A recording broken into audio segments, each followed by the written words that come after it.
Hello student, তো দেখো আজ আমি তোমাদের ক্লাস 5-এর 209 পাতার একের অঙ্কটা করিয়ে দেব।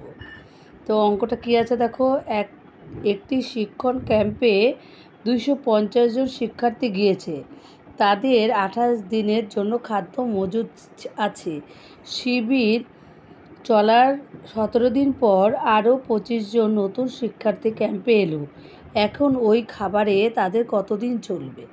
কি করব দেখো, প্রথমে ওপরে লিখে নেব মোট শিক্ষার্থীর সংখ্যা। শিক্ষার্থী কতজন ছিল? 250 জন। আর এই পাশে লিখব বাকি দিন সংখ্যা।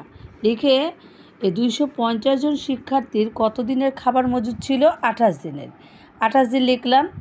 এবারে এখানে বলেছে 17 শিবির চলার 17 দিন পর, তাহলে 17 দিন পর যদি হয় তাহলে 28 দিনের থেকে 17 দিন তারা কি করেছে? খেয়েছে খাবার।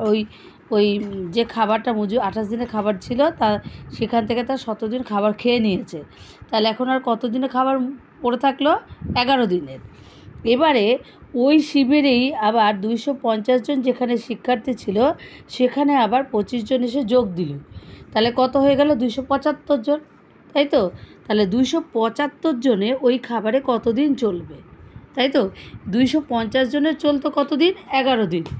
আর 275 জনের কতদিন চলবে? তাহলে কি লিখবে?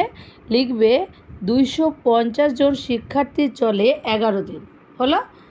তারপরে লিখবে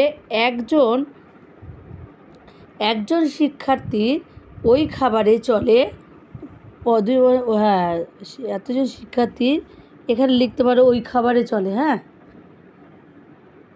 ওই খাবারে, আচ্ছা, ওই খাবারে চলে 11 দিন। একজন শিক্ষার্থী চলবে কতদিন? তুমি যদি একা গিয়ে খাও তাহলে তোমার আরও বেশি দিন চলবে। তাহলে কী লিখবে? 11 গুণ 250 দিন। নেক্সট হচ্ছে 275 জন আমার এখন টোটাল আছে। তাহলে 275 জনের ওই খাবারে কত দিন চলবে?